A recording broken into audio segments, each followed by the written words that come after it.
So hello guys, welcome back to video. In this video, we're gonna learn about the basic structure of C++ programming. In the last video, we learned actually many things about C++ and the same we're gonna do in this video also. If you wanna learn about the basic structure of C++, you have to see this video till the end. And if you like this video, please subscribe to my channel, hit that like button as well as that bell icon so that you can get the new videos notification of my channel first. So now let's get started.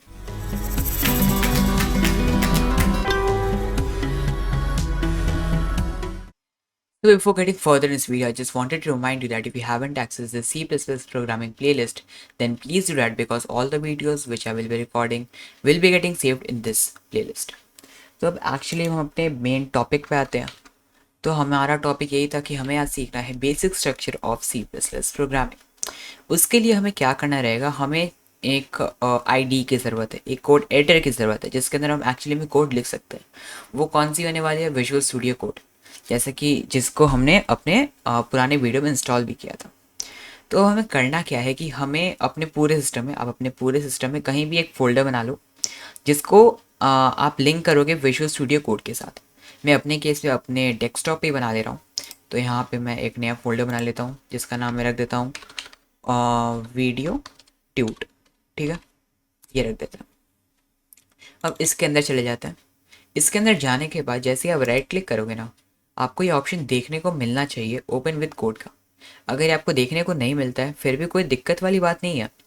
जब आपने visual studio code को install किया था, अगर आपने वैसे install नहीं किया जैसे मैंने आपको दिखाया था, जो चेक बॉक्सेस मैंने टिक करने को कहे थे, अगर वो नहीं भी किए तो कोई चिंता करने की बात नहीं. आप फिर से जो इंस्टॉलर है उसको रन कर दो, जो विजुअल स्टूडियो कोड का इंस्टॉलर है, और जो चेक बॉक्सेस फिर से आएंगे उनको आप टिक कर देना सही सही. तो ये जो पूरा प्रोग्राम रहेगा विजुअल स्टूडियो कोड का वो ओवरराइट हो जाएगा और ये आपको ऑप्शन देखने को ज़रूर से मिल जाएगा. या तो फिर एक और बार रीस्टार्ट कर लेते हैं कंप्यूटर को. तो यहाँ पे तभी मेरे को तो देखने को मिल रहा है, तो मैं इस पर क्लिक कर देता हूँ आराम से. जैसे ही क्लिक करूँगा ना, मैं यहाँ पे विजुअल स्टूडियो कोड के अंदर आ जाऊँगा. अब यहाँ पे होगा क्या कि अगर आपको यहाँ पे अपना जो फोल्डर होगा, जो आपने फोल्डर का नाम रखा है, वो नाम आपको अगर यहाँ पे देखने को मिल रहा है, तो इसका मतलब आपने विजुअल स्टूडियो कोड और अपने फाइल एक्सप्लोरर के अंदर बनाए गए फोल्डर को लिंक कर दिया. अब इसको दिखाने के लिए मैं एक्चुअली में क्या कर सकता हूँ ना, कि अगर मैं मान लो यहीं पे, यह छोड़ो, एक बार फाइल एक्सप्लोरर के अंदर जाके यहाँ पे अगर मैं जाके एक नया टेक्स्ट डॉक्यूमेंट दिखाऊँ, इसका नाम मैं यहीं रख दूँ न्यू टेक्स्ट डॉक्यूमेंट, और इसको अगर मैं जाऊँ विजुअल स्टूडियो कोड के अंदर, तो आपको यहाँ पे देखने को मिल जाएगा न्यू टेक्स्ट डॉक्यूमेंट और txt.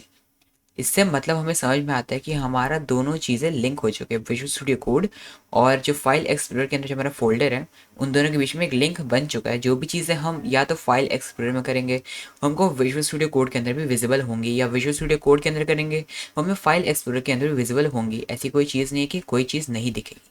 ठीक है, अभी के लिए इसको यहाँ से डिलीट कर देते हैं. साइकिल बिन. अब आते हैं हमारे मेन टॉपिक पे कि हमें यहाँ पे आज सीखना क्या है, basic structure of C++ programming.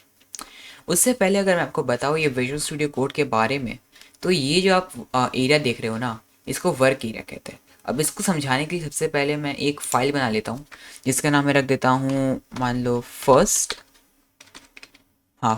Tweet dot cpp. ठीक, ये रख लेता. डॉट लगाना तो मैंने शायद से कॉमा लगा दिया.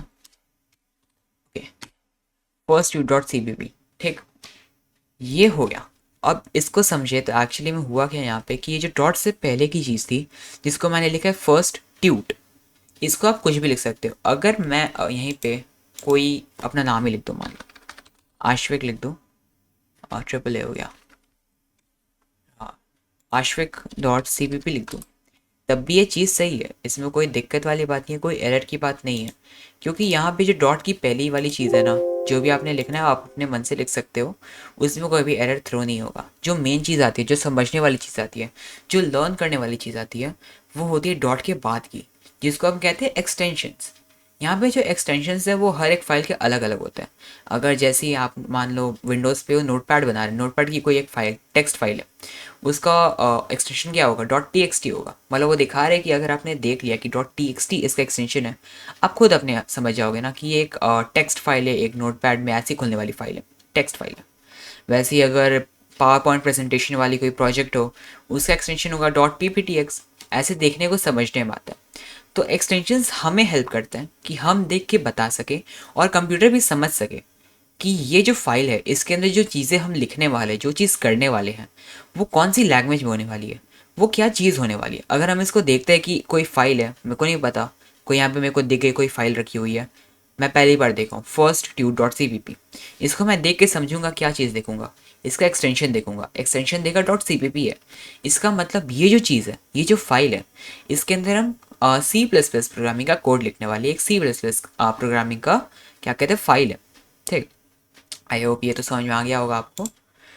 अब आते हैं यहाँ पे, ये है हमारा वर्क एरिया, ये हमारा कोडिंग का एरिया है जहाँ पे हम अपना एक्चुअली में कोड लिखने वाले विजुअल स्टूडियो कोड के अंदर। ये हमारा फाइल एरिया, यहाँ पे हम जितने भी फाइल, जितने भी चीज़ें इंक्लूड करेंगे अपने उस स्पेसिफिक फोल्डर के अंदर, वो हमें यहाँ पे देखने को मिलेंगी। इससे पहले कि मैं यहाँ पे एक्चुअली मैं आपको बताना शुरू करूँ कि होता क्या है और कैसे कैसे चीज़ें लिखते हैं, मैं आपको कुछ एक्सटेंशंस डाउनलोड करवाना चाहूँगा। एक्सटेंशंस का बटन आपको अपने विजुअल स्टूडियो कोड के अंदर यहाँ पे देखने को मिल जाएगा, एक्सटेंशंस का। इसके ऊपर क्लिक करना है आपको। यहाँ पे आपको कुछ 2-3 एक्सटेंशंस डाउनलोड करवाऊंगा जो आपके लिए एक्चुअली में थोड़ा सा फ़ायदेमंद रहेंगे। ऐसे एक हो गया सी प्लस प्लस स्निपेट्स, एक तो होते हैं। ठीक, स्निपेट्स भी कर लेते हैं, स्निपेट्स हमें को एक्चुअली में हेल्प करने वाले हैं। और एक सी प्लस प्लस भी होता है। जैसे यहाँ पे जाके ना, एक इसको अगर एंटर मारेंगे ना, तो ये वाली जो है ना, इसको हमें इंस्टॉल कर लेना है।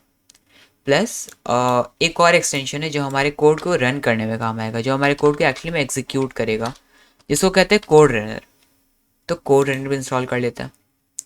और एक और है ब्रैकेट पे कलराइजर। तो ये हमारा क्या करेगा एक्चुअली में कि जो हमारे ब्रैकेट्स हैं उनको कलराइज कर देगा, तो हमें आइडेंटिफाई करने के लिए आसानी होगी कि जो ब्रैकेट है, जो स्पेसिफिक ब्रैकेट है, वो कहाँ पे स्टार्ट हो गया, कहाँ पे एंड हो रहा है। और एक और एक्सटेंशन है, हाँ, auto rename tag. Auto rename tag actually में बहुत अच्छा एक्सटेंशन है। वो हमारे जो टैग्स हैं, अगर आप आधा भी लिखते हो तो उसको कंप्लीट करने में थोड़ा बहुत हेल्प कर देता है। बट ये शायद से ही काम करेगा सी प्लस प्लस में, मेरे को पता नहीं, देख लेंगे। और बाकी एक और एक्सटेंशन है जिसको मैं रिकमेंड कर देता हूँ, उतना ज़रूरी नहीं है ये एक्चुअली में सी प्लस प्लस प्रोग्रामिंग के लिए, बट एक्चुअली आपके वो क्या होता है, प्रोग्राम को थोड़ा अच्छा दिखाने के लिए काम कर देता है। तो प्रेटियर को भी इंस्टॉल कर लेते हैं। तो अब दिखाते हैं हमने कौन कौन सी चीज़ें इंस्टॉल कर ली है। हमने इंस्टॉल कर लिया ऑटो रीनेम टैग, इसकी एक्चुअली में ज़रूरत नहीं, हमें दिख गया यहाँ पे HTML के लिए, तो आप चाहो तो इसको डिलीट कर सकते हो, अभी के लिए हमारी काम नहीं आएगी। ब्रैकेट भी है, कलराइजर, ये बहुत काम आने वाला है। सी प्लस प्लस ये भी काम आने वाला है। स्निपेट्स भी काम आएंगे। कोड रहना तो हमारे एग्जीक्यूटिव रहेगा, तो बहुत ही ज़रूरी है। और प्रेटियर तो आपका, मैंने आपको करना तो कर सकते हो आराम से। इसको मैं ऐसा भी क्लोज कर देता हूँ। हम आगे फिर से first tut dot C P P के अंदर। अब इसके अंदर हम अपना कोड लिखना शुरू करते हैं, और मैं एक काम करता हूँ, मैं पूरा बेसिक स्ट्रक्चर एक बार लिख देता हूँ और आराम से एक एक करके आपको सारी चीज़ें समझाते रहूँगा। और अगर ऐसा होता है कि अगर आपको कोई चीज़ समझ में नहीं आती है, बल्कि मैं पूरी कोशिश करूँगा आपको समझाने की, पर हो सकता है ना समझ में आए, तो आप आराम से कमेंट में पूछ सकते हो, मैं बता दूंगा। तो यहाँ पे हम लिख देते हैं पहला चीज़, हैशटैग इंक्लूड आयो स्ट्रीम। स्ट्रीम, ठीक। फिर इसके नीचे लिख देता हूँ मैं यूजिंग नेम स्पेस std। इसके लिख देता हूँ इंट मेन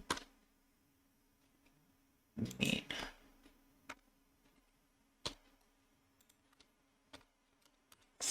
और इसका लिख देता हूँ रिटर्न 0।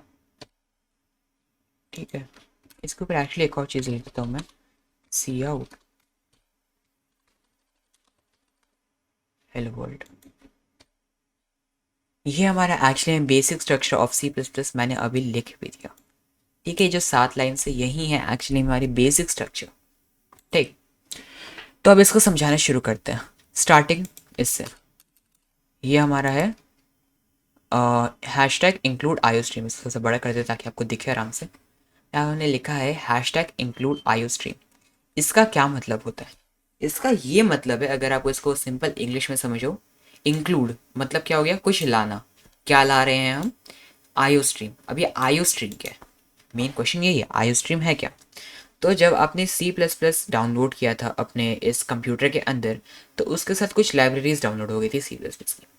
तो अब हम यहाँ पे क्या कह रहे हैं अपने प्रोग्राम के अंदर कि हैशटैग इंक्लूड, मतलब जो हमने लाइब्रेरी इंस्टॉल की हुई है उसके अंदर से कुछ लाओ। क्या लाओ? IO stream. अब क्या होगा कि जो हमने लाइब्रेरी इंस्टॉल की है उसके अंदर ये बुक पहले से है। अगर आप इसको एक रियल वर्ल्ड एग्जाम्पल के हिसाब से समझना चाहो, मानो आप हो एक लाइब्रेरी के अंदर गए, ठीक, आप आराम से ऐसा गेट खोला, मस्त तरीके से अंदर गए, आपको कौन सी बुक चाहिए? फिजिक्स की बुक चाहिए। हमारा ऑब्जेक्टिव क्या है? फिजिक्स की बुक, ठीक, फिजिक्स की बुक, ठीक, फिजिक्स की बुक चाहिए हमारी, ये ऑब्जेक्टिव है हमारा रियल वर्ल्ड एग्जाम्पल के हिसाब से। देख रहे हो, आप गए, आप जाके ढूंढते हो क्या चाहिए मुझे, जो आपका वो रिसेप्शन पे बैठे रहते बंदे, उनका भी जाके बोलना है कि हमें क्या चाहिए, फिजिक्स की बुक मुझे ला के दे दो। तो यहाँ पे भी आप वैसे समझो, आप एक लाइब्रेरी के अंदर आ गए हो, यहाँ पे आपको लाइब्रेरी का पूरा एक्सेस मिला हुआ है कि आप आराम से लाइब्रेरी से कोई भी बुक यहाँ पे डाल सकते हो, ठीक। तो यहाँ पे हमने क्या किया कि हैशटैग इंक्लूड, क्या डालना है हमें यहाँ पे? IO stream. अब ये मान लो कि ये बुक का नाम है, जैसे हमने लिखा है फिजिक्स की बुक का, ये फिजिक्स बुक का नाम है, ये आईओ स्ट्रीम एक बुक का नाम। तो हम क्या कह रहे हैं कि यहाँ सी प्लस प्लस एक लाइब्रेरी है, सी प्लस प्लस की एक लाइब्रेरी है, उसके अंदर से हमें आईओ स्ट्रीम की एक बुक यहाँ पे लाके दे दो। इसको ऐसे समझना आपको। आई होप ये समझ में आ गया होगा। और ऐसी बहुत सारी बुक्स, आई मीन बुक्स नहीं, हेडर फाइल्स हैं, इनको एक्चुअली हम कहते हैं हेडर फाइल्स। ये जो हम सबसे टॉप पे लिखते हैं इसलिए हेडर हो गए। सबसे स्टार्टिंग में आपको इन चीज़ को इंक्लूड करना पड़ेगा, डालना पड़ेगा अपने कोई भी प्रोग्राम के अंदर। ये हेडर फाइल्स हो गई। अब ऐसी एक नहीं होती है, बहुत सारी होती है, सबको एक्चुअली में याद करना बहुत मुश्किल होता है। तो इसके लिए मैं आपको एक वेबसाइट सजेस्ट करूँगा जो कि है CPP रेफरेंस और हेडर फाइल्स, या हेडर फाइल्स ये जो है, इन पे क्लिक करेंगे ना, तो ये जो स्टैंडर्ड लाइब्रेरी हेडर्स है इसके ऊपर आपको बहुत सारी देखने को मिल जाएंगी। देख सकते हो, सी फ्लोट हो गया, सी एसर्ट, सी टाइप, अब ऐसी बहुत सारी चीज़ें। अब इसको देख के घबराने की बिल्कुल ज़रूरत नहीं है। ये बहुत सारी जो हेडर फाइल्स हैं, ऐसा नहीं कि आपको सब चीज़ों के बारे में पढ़ना ज़रूरी है, सब चीज़ों के बारे में समझना ज़रूरी है। वो आपके ऊपर डिपेंड करता है कि आप जो प्रोग्राम लिख रहे हो उसके अंदर आप कौन कौन सी चीज़ें डालने वाले हो, कौन कौन सी चीज़ों की आपको नेसेसरी चीज़ें, कौन कौन सी चीज़ों की आपको नेसेसिटी पढ़ने वाली है। उनके हिसाब से आप इन बुक्स को, बुक्स अभी मैं इसलिए यूज़ करूँ कि आपको समझा रहा हूँ, इन बुक्स को अपने प्रोग्राम के अंदर डालना है आपको, ठीक। आई होप ये तो समझ में आ गया होगा। और फिर इसके बाद फिर से हम आ जाता है विजुअल स्टूडियो कोड के अंदर। ये चीज़ हमने एक्सप्लेन कर दी, आपको समझ आई होगी शायद से। नहीं है तो कोई बात नहीं, मैं फिर से कह रहा हूँ, आराम से कमेंट्स में पूछ सकते हो। अब आती है अगली line, using name space STD। अब इसको एक्चुअली में हमें उतना डीप में समझने की भी ज़रूरत नहीं है, एक ऊपरा ऊपरी हम लोग समझ लेते हैं। यहाँ पे हम क्या कह रहे हैं, फिर से इंग्लिश के हिसाब से, यूजिंग हम क्या यूज़ कर रहे हैं, नेम स्पेस। लिखने का एक तरीका समझ सकते हो आप इसको, वो है स्टैंडर्ड। तो हम यहाँ पे कह रहे हैं कि हम इस प्रोग्राम के अंदर जो लिखने का तरीका है वो एक स्टैंडर्ड टाइप है। इसको बस इतना समझ लो, ये है। अब मैं एक और चीज़ एक्चुअली मैं दिखाना चाहूँगा, अगर मैं ये चीज़ ना लिखूँ, ठीक, मैं ये नहीं लिखता हूँ, तो मुझे यहाँ हर एक प्रोग्राम के स्टार्टिंग में, देखो अभी यहाँ पे एरर देखने को मिल गया ना, क्योंकि हमने यहाँ से इसको हटा दिया। पर जैसे अगर मैं यहाँ पे लिख दूँ STD और डबल कोलन, ठीक, तो ये एरर यहाँ से हट जाएगा, ठीक। तो इस चीज़ का मतलब है कि हम इस लाइन के ऊपर, जो इस लाइन के अंदर हम एक स्टैंडर्ड नेम स्पेस यूज़ किए हैं। अब क्या होगा कि अगर हमने यहाँ पे यूजिंग नेम स्पेस STD नहीं लिखा, तो यहाँ पे मल्टीपल प्रोग्राम्स हो सकते हैं, ये तो पता है। इसके अंदर सिर्फ यही नहीं होगा कि COT होगा और सिर्फ रिटर्न होगा। इसके अंदर हम अपने क्या कहते हैं, नेसेसिटी के हिसाब से जितने जितने लाइन्स ऑफ कमांड लिख सकते हैं, वो 1000 हो सकते हैं, लैक्स, मतलब लैक्स को एक्चुअली में कोई नहीं लिख सकता शायद से। अपने हिसाब से जितनी हमारी नेसेसिटी है उसके हिसाब से हम लाइन्स ऑफ कोड लिखेंगे। तो ये एक्चुअली में गुड प्रैक्टिस नहीं है, क्योंकि आपको हर एक लाइन के स्टार्टिंग में आपको STD लिखना पड़ेगा। लिंक टू स्टैंडर्ड आउटपुट यहाँ पे लिखा भी है। तो इस चीज़ को थोड़ा सा शॉर्ट हैंड करने के लिए हम लोग यहाँ पे क्या करते हैं कि अपने प्रोग्राम के स्टार्टिंग में ही जो हमारा फंक्शन है उससे पहले ही यहाँ पे हम लिख देते हैं यूजिंग नेम स्पेस STD, ठीक। यहाँ पे बस इतना समझने की ज़रूरत थी। अब आती है बहुत ही ज़रूरी चीज़, जो कि है फंक्शंस। अब फंक्शंस हो गए एज अ मेथड्स, जो हमारी सी प्लस प्लस लैंग्वेज के कुछ मेथड्स हैं जो हमने खुद से बनाए होंगे। यहाँ पे हमने लिखा है इंट मेन। इंट मेन, इसके नाम से हमको समझ में आता है कि एक मेन फंक्शन है। भले आपने इसके बाद बहुत सारे फंक्शंस डिफाइन किए हो, आपको नहीं समझ में आ रहा है भले क्या कहते हैं, कैसे डिफाइन करना है, बट हाँ अभी इतना समझो कि यहाँ पे अगर इंट मेन है, ये एक फंक्शन है। एक एक और चीज़, हाँ, एक अगर आपने यहाँ पे बहुत सारे फंक्शंस भी डिफाइन किए हुए हैं, बहुत सारे, मानो एक इंट या कोई वॉइड से एक्चुअली हम लोग डिफाइन करते हैं, तो वॉइड आश्विक है, ऐसा कुछ करके है। बट जो चीज़ सबसे पहले कॉल होगी, कॉल इन द सेंस जो सबसे पहले रन होगी, वो होगी इंट मेन। इसके नाम से ही समझ लो कि जो मेन है, जो सबसे ज़रूरी फाइल है, वो सबसे पहले रन होगी। ठीक। अब इसके अंदर जब भी हम एक्चुअली किसी भी फंक्शन को डिफाइन करते हैं, लिखना स्टार्ट करते हैं, तो उस फंक्शन के नाम के बाद हमें लगाने पड़ते हैं पैरेंथेसिस, जो स्मॉल ब्रैकेट हम कहते हैं। Small bracket start, small bracket close. फिर उसके बाद हम लगाते हैं curly braces, curly braces start, curly braces close. और कर्ली ब्रेसेस के अंदर हम अपना कोड लिखना शुरू करते हैं, जो हमारे क्या कहते हैं, इसके अंदर वो होने वाले हैं, प्रोसीजर जो हमारा होने वाला है वो हम इसके अंदर लिखना शुरू करते हैं। अब इसके अंदर हमारा फर्स्ट कमांड क्या है, वो है सी आउट, और ये साइंस और हेलो वर्ल्ड। ठीक। अब यहाँ पे जो सी आउट है, ये सी आउट क्या है? ये सी आउट का मतलब है कि यहाँ पे हमको कह रहा है कि हमें कुछ आउटपुट करना है। कह रहा है कि जो यूज़र है उसको एक आउटपुट प्रदान करो। वो आउटपुट क्या होने वाला है? वो होने वाला है हेलो वर्ल्ड। तो यहाँ पे कह रहा है सी आउट, आउट का मतलब आउटपुट हो गया। ठीक। तो आउटपुट दो, और ये जो है इसको हम लोग कहते हैं इंसर्शन ऑपरेटर। ये जो आपको साइंस देखने को मिल जा रहे हैं, इनको हम कहते हैं इंसर्शन ऑपरेटर। फिर इसके बाद हमने यहाँ पे लिखा है हेलो वर्ल्ड। हेलो वर्ल्ड क्या है? एक स्ट्रिंग है। जब भी आप एक स्ट्रिंग लिखते हो, स्ट्रिंग इन द सेंस क्या हो गया, कुछ कैरेक्टर्स। कैरेक्टर्स मतलब आप इसके अंदर कुछ भी लिख सकते हो। जितने भी आपके नंबर्स हो गए, नंबर्स हो गए, डिजिट्स हो गए, अल्फ़ाबेट्स हो गए, सिंबल्स हो गए कुछ, उन सब चीज़ों को आप डबल कोट्स के अंदर लिखोगे तो वो क्या डिफाइन होंगी? सी प्लस प्लस उनको क्या समझेगा? एक स्ट्रिंग। मतलब जब ये प्रोग्राम चलेगा, इसको एग्जीक्यूट करते टाइम, जब वो जो सिस्टम कंपाइलर है वो इस पे आएगा, जब वो इस पे आएगा तो वो क्या देखेगा कि सी आउट करना है। मतलब जो हमारा प्रोग्रामर है, जो डेवलपर है, जो कि आप होने वाले हो आपके केस में, वो कह रहा है कि कुछ आउटपुट करो यूज़र को, वो होने वाला है हेलो वर्ल्ड। उसके अंदर मैं कुछ भी लिख सकता हूँ। अगर मैं यहाँ पे लिख दूँ आश्विक, तो ये भी एक वैलिड आउटपुट करने लायक चीज़ है। ठीक। तो यहाँ पे मैं फिर से हेलो वर्ल्ड लिख देता हूँ। हेलो वर्ल्ड लिख दिया हमने। अब यहाँ पे क्या हुआ कि ये जो सी आउट है, ये सी आउट जो है ना, ये आईओ स्ट्रीम के अंदर था। आईओ स्ट्रीम का मतलब ही यही होता है, इनपुट आउटपुट स्ट्रीम। मतलब ये जो बुक है, इसके अंदर कौन सी चीज़ें हैं, जैसे फिजिक्स की बुक के अंदर कौन कौन सी चीज़ें, मेजरमेंट हो गया, मोशन हो गया, ऐसी ऐसी फिजिक्स से रिलेटेड चीज़ें होती हैं।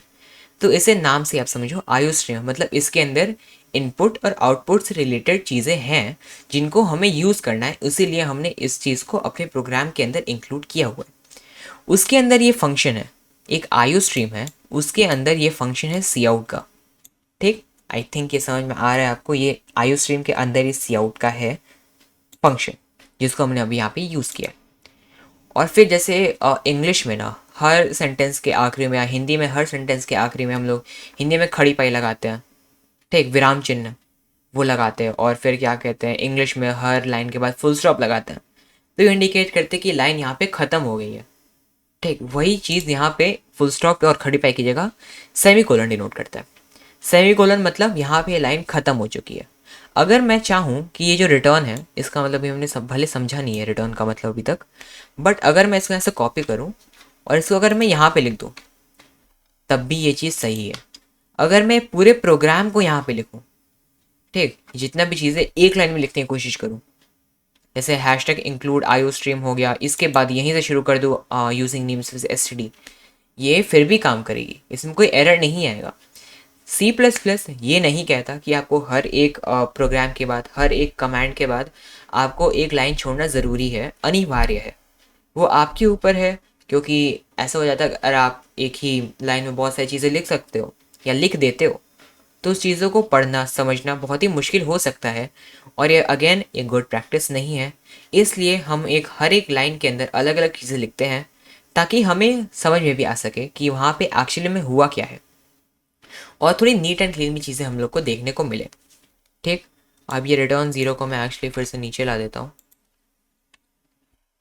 हाँ, अब आते हैं हमारे लास्ट टॉपिक जो कि है रिटर्न ज़ीरो। रिटर्न ज़ीरो को भी एक्चुअली आपको ज़्यादा डीप में समझने की फिर से ज़रूरत नहीं है। इसका मतलब बस ये समझ लीजिए, अगर आपका जो प्रोग्राम है वो एकदम सही सही कंपाइल हो गया है, एकदम बिना कोई एरर के, तो आखिरी में अगर आप रिटर्न ज़ीरो कह रहे हो, इसका मतलब आप ये कहना चाह रहे हो कि हमारा जो प्रोग्राम है वो सक्सेसफुली कंपाइल हो चुका है, और अब आप कौन सी वैल्यू वापस दे रहे हो, और जो हमारा ऑपरेटिंग सिस्टम है, जो हमारा ओएस है, वो है ज़ीरो। ठीक, रिटर्न ज़ीरो की जगह आप रिटर्न 1 2 3 4, ये जो नंबर्स है इनके बारे में हम आगे बात करेंगे। अभी बस आप समझ लो कि हर एक प्रोग्राम के आखिरी में आपको लिखना पड़ेगा रिटर्न ज़ीरो। ये बहुत ही ज़रूरी चीज़ है। ठीक है, बहुत ही ज़रूरी चीज़ है। जब भी आप कोई भी प्रोग्राम स्टार्ट करते हो, उसके एंड में आपको हमेशा इसको लिखना पड़ेगा। और फिर यहाँ पे हमारा ये पैरेंथेसिस क्लोज हो जाती है, कर्ली ब्रेसेस वाली।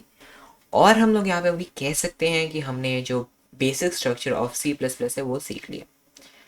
अब एक्चुअली एक और चीज़, जब मैंने कुछ देर पहले यहाँ पे ऐसे लिखा था फिज़िक्स की बुक, या मैंने कुछ लिखा था, हाँ फिज़िक्स की बुक लिखा था, तो इसको मैंने क्या लिखा था यहाँ पे, इस चीज़ को हम लोग कहते क्या है, इसको कहते हैं हम लोग कमेंट्स। ये हो गए कमेंट्स। कमेंट्स एक्चुअली दो टाइप के होते हैं, एक सिंगल लाइन कमेंट होता है, एक डबल लाइन कमेंट होता है। ठीक, तो अभी हम लोग सिंगल लाइन कमेंट के बारे में बात कर लेते हैं। डबल लाइन कमेंट के बारे में हम लोग समझेंगे अगली वीडियोस में आराम से बैठ के। जैसे जैसे हम लोग जो कोड है वो थोड़ा सा कॉम्प्लिकेट होगा, थोड़ा ज़्यादा मीनिंगफुल होगा, थोड़ा ज़्यादा एक्चुअली कुछ चीज़ें हम लोग बनाएंगे, तब उन चीज़ों की ज़्यादा ज़रूरत पड़ेगी। अभी सिंगल लाइन कमेंट के हिसाब से आप ऐसे समझ लो, जो चीज़ें इग्नोर हो जाती है। लेट ये जो चीज़ें हैं, जो चीज़ें हम कमेंट्स के अंदर लिखते हैं, वो इग्नोर हो जाएंगी। जो हमारा कंपाइलर है, अगर मैंने यहाँ पे लिख दिया हेलो भाई, ये कोई प्रोग्राम तो है नहीं, ये कोई कमांड है नहीं, ना कोई फंक्शन है, पर जब मैं इसको रन करूँगा ना, ये आराम से रन हो जाएगा, क्योंकि हमने यहाँ पे ये दो फॉरवर्ड स्लैश लगा दिया। ये डिनोट करता है कि हम यहाँ पे एक कमेंट शुरू कर रहे हैं। कमेंट का यूज़ एक्चुअली तब होता है, मानिए आपका ये प्रोग्राम है, बेसिक यूज़ बता रहा हूँ जो कमेंट का किया जाता है। इसलिए ये प्रोग्राम है, अगर मैंने बनाया है, आपको दिखाना है, आपको मैं दिखाना चाह रहा हूँ, ठीक, कि इस प्रोग्राम के अंदर मैंने ये चीज़ें की हुई हैं। समझाने के लिए, मानो आपको नहीं समझ में आ रहा है कि मैंने यहाँ पे सी आउट क्यों लिखा है, सी आउट हेलो वर्ल्ड ही क्यों लिखा है, सी आउट हेलो यूनिवर्स क्यों नहीं लिखा है, सी आउट हेलो क्या कहते हैं इंडिया क्यों नहीं लिखा है, तो यहाँ पे मैं लिख दूंगा ऊपर कमेंट में, this this is an example of C out. ठीक, यहाँ पे जब मैंने लिख दिया तो आपको समझ में आ गया, अच्छा ये एक एग्जाम्पल है, कोई ज़्यादा बड़ी चीज़ नहीं है। एग्जाम्पल के लिए मैंने यहाँ पे सिर्फ हेलो वर्ल्ड लिखा है। तो ऐसी चीज़ों को एक्सप्लेन करने के लिए बेसिक यूसेज इसका यही होता है। किसी और को, आपको तो अपने प्रोग्राम के बारे में पता ही होगा कि आपने यहाँ पे क्या किया है, पर किसी और को तो नहीं पता होगा ना कि आपने यहाँ पे क्या किया, क्यों किया है। उसको एक्सप्लेन करने के लिए यहाँ पे हम इसका यूज़ करते हैं। और ये जो भी चीज़ हम कमेंट के अंदर लिखते हैं, वो सिस्टम कंपाइलर कभी भी पढ़ता नहीं है, उसको इग्नोर कर देता है। तो इसका मतलब ये हो गया, ये तो बहुत ही अच्छे से हो गया होगा शायद से। ठीक है, तो एक्चुअली में हाँ, एंड हो गया। हमने यहाँ पे बेसिक स्ट्रक्चर ऑफ C++ सीख लिया। कॉन्ग्रेट्स। तो एक्चुअली अगर आपको कोई भी प्रॉब्लम होती है आगे जाके, ऐसा कोई चीज़ नहीं समझ में आ रही है, कोई बार आप रिवाइज कर लेना मैंने क्या क्या चीज़ें कही हैं। कोई चीज़ें नहीं समझ में आ रही है जो मैंने कही है, आपके ऐसा दिमाग में नहीं घुस पा रही कि मैं क्या कहना चाह रहा हूँ, थोड़ा कन्फ्यूजिंग हो सकता है, अभी स्टार्ट हुआ ये चीज़, थोड़ा कन्फ्यूजिंग हो सकता है। आराम से, बिना झिझक के आराम से आप कमेंट्स में पूछ सकते हो। मैं पूरा ट्राई करूँगा उनको एकदम अच्छे से सॉल्व करने का, आपको जो सही चीज़ है फिर से बताने का, आपका कॉन्सेप्ट क्लियर करने का। तो अभी के लिए इस वीडियो में बस इतना ही। अगर आपकी वीडियो फिर से अच्छी लगी हो तो मैं बता देता हूँ, प्लीज़ सब्सक्राइब कर दीजिएगा, लाइक कर दीजिएगा वीडियो को, बेल आइकन में दबा दीजिएगा, ताकि आपको जो न्यू वीडियोज़ की नोटिफिकेशन है वो सबसे पहले ही मिल जाए। तो चलते हैं, अब मिलते हैं नेक्स्ट वीडियो में। Bye bye.